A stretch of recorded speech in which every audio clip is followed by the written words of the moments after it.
Hello, friends. So many of you know, whether you're a fellow fantasy book lover or you just love fantasy everything, whether it's a movie, TV show, video game, there has been this comparison to Game of Thrones ever since its success and also sad downfall. Everything for a while with books specifically was being compared to Game of Thrones. They would say the next Game of Thrones, the young adult Game of Thrones. I believe even Black Leopard Red Wolf, which was nothing like Game of Thrones from everything I've seen, was called the African Game of Thrones. So everything apparently was the next Game of Thrones. With the absence of the show, it seems like every streaming service has been trying to either get their own Game of Thrones or just do their own fantasy adaptation that inevitably gets compared to Game of Thrones. It's not just fantasy, we've also been seeing a lot of science fiction adaptations, and as a fantasy and science fiction fan, it's really exciting. It definitely feels like a golden age of adaptations, and on top of that, it feels like people are more willing to actually take it seriously. Arcane, which was an adaptation of a video game, is one of the best things I have ever seen, and it seems a lot of other people who don't even always typically give fantasy a try are so incredibly enthralled by that show. It is fantastic, and so it's really exciting, but at the same time, even though Netflix has Witcher and a lot of people have compared it to Game of Thrones, I don't think we have truly found our next Game of Thrones. So what I wanted to do was go through different books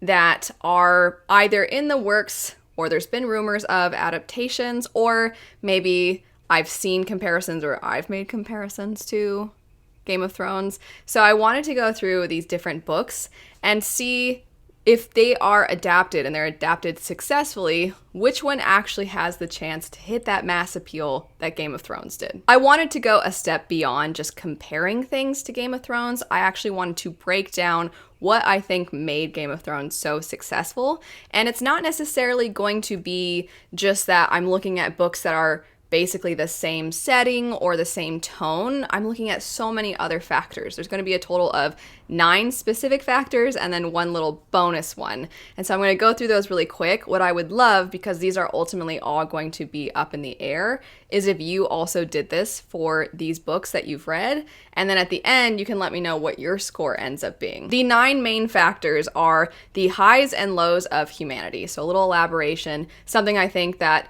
Game of Thrones did very well was it showed the brutality of mankind, but then you also see these little moments sometimes between characters where there's so much compassion, or you see the love between families, or you see loyalty. And so I wanted to find things that have those highs and lows. You gotta have some kind of villain that everybody hates. When it comes to the main characters, I think you're gonna need characters that are a little bit more on the morally gray side. The shock factor is also another one. The twists, the turns, everybody knows. There's so many reaction videos, so I feel like you're gonna need that. You're gonna need the gasped kind of moments. Slightly different, but somewhat similar, we have heavy punches. So this is something along the lines of character deaths. While they do fit technically within the other one, I think they are slightly different, and I don't just mean character deaths, but there are just moments where you're like, wow, all right, I guess the author is gonna do that. I also think we need to have really complex relationships. We also need it to be just fantasy enough. So I know a lot of us hardcore fantasy fans are like, give me all the magic. But with, I would say, the general audience, you need to make sure that it's not too intense with the fantasy elements, or if there are really fantastical kinds of creatures or magic, it needs to be to a certain level that isn't gonna lose the mass appeal factor. Not my favorite one, but one that I think also needs to be factored in would be the popularity and fan loyalty. A Song of Ice and Fire already had a big fan base and very loyal fans before the show was ever out. And so it helped increase the show's chances, because then when people were viewing the show and they were kind of confused about something, they could go online, they could find all these fan videos and fan blogs, and you'd have all these things, created this sense of community. And if you're pulling out of something that's somewhat unknown, it can still, of course, have success, but I think it's going to be a little bit harder. Very last factor, all I wrote was super subjective personal opinion. I can't really pinpoint what it is, but some of these, in my personal subjective opinion, just have something. There's just a little spark that I'm like, that is going to be the next one. That's it. And I can't really quantify it. I can't really pinpoint what it is exactly. So what I'm going to do is I'm actually going to factor in the scores of the first 9 first, and then I'll show you my scores after putting in my little personal opinion at the end. And I'm doing everything from a scale of 1 to 5 for each of these. So 5 being the best, you want the highest score possible, and then 1, of course, being the worst. Books, finally getting to this lineup that we're going to be talking about, would be Jade City, Red Rising, A Court of Thorns and Roses, and Shadow of the Gods. I wanted to pull from a lot of different subgenres of fantasy, or fantasy books that were not necessarily like each other, as well as not like Game of Thrones, because just because they're not exactly the same in plot and in setting doesn't mean that they're not going to score well with all of these factors that, like I said, are part of what I think made a Game of Thrones so successful. So finally jumping into it after that super long intro. Kicking it off with Jade City and starting with the highs and lows of humanity factor, Jade City gets a 5. I think that this particular book, whether you like it or not, I think it shows the brutality of people. I think it shows that there's this selfishness that motivates a lot of people. There's this power-hungry side of people, but then also there's the bonds of family. I promise not all of them are going to be incredibly high, but for Red Rising, I also gave it 5. You see just absolute villainous acts, the most terrible things, and also you see so many groups of people being oppressed. You have this whole mindset built on a society broken up into classes based off of colors. And if you are a red, you are among the lows. And if you don't know, Red Rising follows a character who was in the reds, and now he's trying to infiltrate the golds to bring the whole system down. And while it does have those lows, it also has highs. You have moments where the characters have so much that bonds them together. And so I think that this one absolutely deserves a 5. For A Court of Thorns and Roses, I went ahead and gave this 3.5. I find that while there is the sense of camaraderie, found family, and there's also complexities with the way that characters interact with each other, I don't think that it hits the lows the same way. There are some dark moments, which I'm not denying at all, but I just don't know that it has that same range that's going to lead to the highs being that much more satisfying. Because we know that Game of Thrones had moments where you're like, that's disgusting, I hate that person, I hate those people, and then when those people will get taken out, you're like, yes, finally. But if nobody's really ever that bad, they're just kind of like, ugh, I don't like that guy. Then if that person's out of the picture, you're like, good. But it's not as satisfying, right? It's not as fist bumping the air kind of a thing. Next up, we have Shadow of the Gods. I'm giving this one a 4. So this series is not yet complete, but I do think that this one shows just how awful people can be to each other. And the reason it's not a 5 is because there are some pretty awesome moments of, once again, found family, friendships developing. You have characters that start off as thralls who are now trying to seek revenge for things done to family members. You have characters that are searching for loved ones. You have these moments that you're just like waiting. You're waiting for the resolution, but because we're not that far into the series yet, we haven't completed the series yet, can't quite give it more than that. Moving on now to villains you hate. This is a must. I feel like you have to have people that you're like, I hate this person, that just builds up so much anger and resentment in you. You think about it when you go to bed. You think about it all the time when you're just getting your groceries. Like, you need those characters where you're like, ugh. So with Jade City, I gave this one 3.5. There are disgusting characters in here. There are people that are absolutely terrible, but I don't personally think that there's any character that I really hated the way that I hated some of the characters in Game of Thrones. Red Rising gets a 5.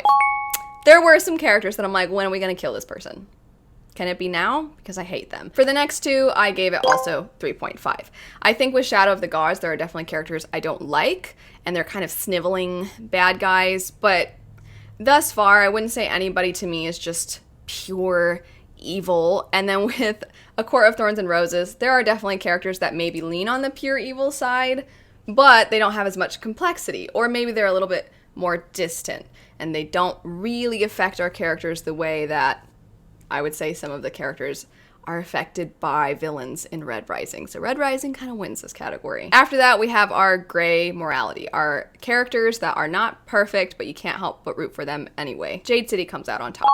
I don't think that in any fashion you could categorize the characters in Jade City as heroes. None of them are really heroic. they have all turned a blind eye to something that they knew wasn't exactly great. And if you don't know much about Jade City, it is kind of a crime family fantasy story.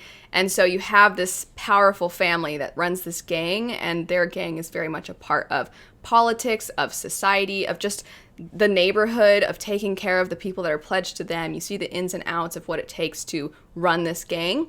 And so I find that just in that setup, you're already going to have characters. It's just built into them to excuse some things while also having that loyalty between family of like, it's time to go take some people out. I gave Red Rising a 3 simply because in the original trilogy, you only follow one character. And while yes, the other characters I would say are definitely morally gray, because you're only ever reading from one character's perspective, you really don't get to see that range of grayness, I guess you could say, between the other characters. You only ever really see it through Darrow's perspective. Court of Thorns and Roses I also gave a 3 for similar reasons. I think when you are primarily following one character, it's the same thing I just said about Red Rising. And then with Shadow of the Gods, I'm saying 4. I didn't give it 5 just because I think while our characters are morally gray, the world they live in is so gray that it's not necessarily like they have any other way they can be. There's no room for them to be heroic necessarily in a traditional sense. So I still think that they're morally gray. I just think that the characters in Jade City, a little bit more so. Shocking twists and turns, Jade City 5. 100% 5. Some of the things that go down are just, oh my gosh, I can't believe that happened. Red Rising, I also gave 5. There are some moments that just come out of nowhere and you're like, what? No, and it gets you so upset. And then even when there's not a moment where it's quite that level, there's also fake out moments where you're like, no, wait, that can't be right. Court of Thorns and Roses, I am giving a 2 for this one. I know it seems like I've been kind of harsh with this series. It is going to have some strong numbers a little bit later with some of the other categories, but this one I'm giving a 2 just because I don't feel like this is a shocking series. I don't really feel like that's its purpose. I don't really feel like it's that kind of fantasy. It's a little bit more introspective. It's a little bit more romance heavy. It's a little bit more about character relationships, character relationship building, personal character arcs. Shadow of the Gods, I'm giving 3.5 currently. This is one of those ones that it could go up depending on what happens in the final book in the trilogy. But as of right now, it just doesn't quite have that shocking gasp kind of moment to the same degree that the first two did. For heavy punches, thus far, the scores are exactly the same, except for with Shadow of the Gods, I'm giving it 3 instead of 3.5. Again, I know they go hand in hand, that, you know, character deaths and shocking moments, or character betrayals kind of are also shocking moments. There's just a level of fear that comes with certain books where it's maybe the shocking moment doesn't even happen, but you know it could. And I think that also creates a level of suspense. It also creates a lot of tension, where it makes you read it on the edge of your seat. And so I just find that the first two have that, and then Shadow of the Gods and also Court of Thorns and Roses, they don't have it quite the same way. I think this next one is maybe perhaps the most controversial, and it's for the complex relationships. I'm actually going to start with the Court of Thorns and Roses, and I'm giving it a 3. There's a lot of complexity and nuance to some of the relationships, but only a couple of them. We have our main character, and there's some complexity with a couple of other characters, but as far as fleshing out the relationships with the full cast, I just don't think there is as much time dedicated to that. So while I think that it does do complex relationships well, there's just not as many as there are in Jade City, which is the winner for this category. I gave this one 5 once again. The family dynamics, trying to run this gang, having certain characters that don't really want to be a part of it but feel obligated to because of their culture, feel obligated to it because of these family ties. I just think it's undeniable that Jade City has complex relationships. Red Rising, I didn't give a 5, I gave it a 4 for complex relationships because of the class system, the way it's broken down. And because our character can't necessarily reveal that he is a red, there's this sense of sadness with the relationships that are building and the friendships that are building, because you do have to wonder, because he's infiltrating the golds, if these people actually knew, would they stay true to him? Would they be friends with him still, or would they suddenly see him very differently?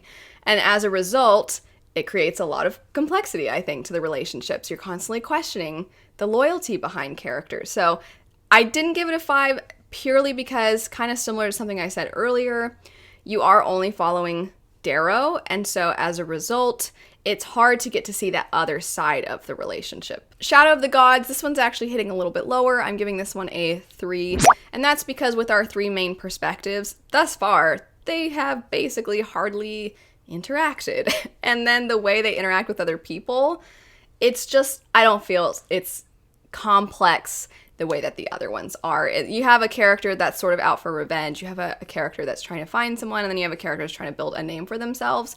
And so I just don't find that it leaves as much room because everybody has very personal motivations and they're kind of isolated in a sense. While there are other characters around them, I just don't feel like the relationships between characters is necessarily the strongest element within this book. Just fantasy enough is where a lot of these do very well. So 3 of the 4 have 5s, and that would be Jade City, Court of Thorns and Roses, and Shadow of the Gods. Shadow of the Gods, I wish this one could be even higher because of the Viking feel. If you don't know, that is essentially the whole setting, and so many people are super into Vikings. Any kind of show about Vikings, any kind of story about Vikings, any kind of history documentary about Vikings. And so I think a lot of people would be very gripped by Shadow of the Gods. Jade City, it's basically almost the 80s of our world, but there's some magic that has to do with Jade, and Jade is sort of like a drug. So that one 100% is just fantasy enough. I don't think you're going to lose people with the fantasy elements. And on top of that, the fantasy elements play really well into the action scenes. Same, I would say, for Shadow of the Gods, because the way that the action could play out, it would be great fight choreography, especially with Jade City. Jade City would have such great fight choreography. Oh my gosh. It would be amazing. A Court of Thorns and Roses, already, it has just enough fantasy, I think, to make it very popular for a lot of readers. It's something that a lot of people who don't typically read fantasy end up picking this one up because they don't feel intimidated by the fantasy elements. And so I think if you just apply that to an adaptation, the same thing would apply. Red Rising, this is where this one scores kind of low. Not kind of, it scores very low. Obviously, instead of saying just fantasy enough, I can say just sci-fi enough. But I gave it a 2. I think that there are moments in the series where it leans into the sci-fi a lot. There's a lot of space battles, and that I think is going to lose some people. And I want to add as well that obviously we've seen Dune be incredibly successful, and it's very sci-fi, very kind of hard sci-fi. However, Dune is one movie with a huge budget, and Red Rising, if I understand correctly, is likely going to be a show. And also if we're factoring in the Game of Thrones thing, it's a show, so you'd have to spread a budget out between episodes, and that just wouldn't give you the ability, I think, to really create some of those stunning images the way that Dune did. So I think you would either have to have some of it look a little cheesy, or you'd have to cut some. I don't know, I just don't think that it would work quite as well for this one. Fan loyalty and popularity, sadly, Jade City, despite having very loyal fans, has not reached the popularity that the other ones on this list have. So I'm giving this one a 2.5. The fans are very loyal, and it's popular here on YouTube, but it's not popular the way the others are. Red Rising and A Court of Thorns and Roses both get a 5. They have very loyal fans, and they're popular. Very simple. Shadow of the Gods, I'm giving 3.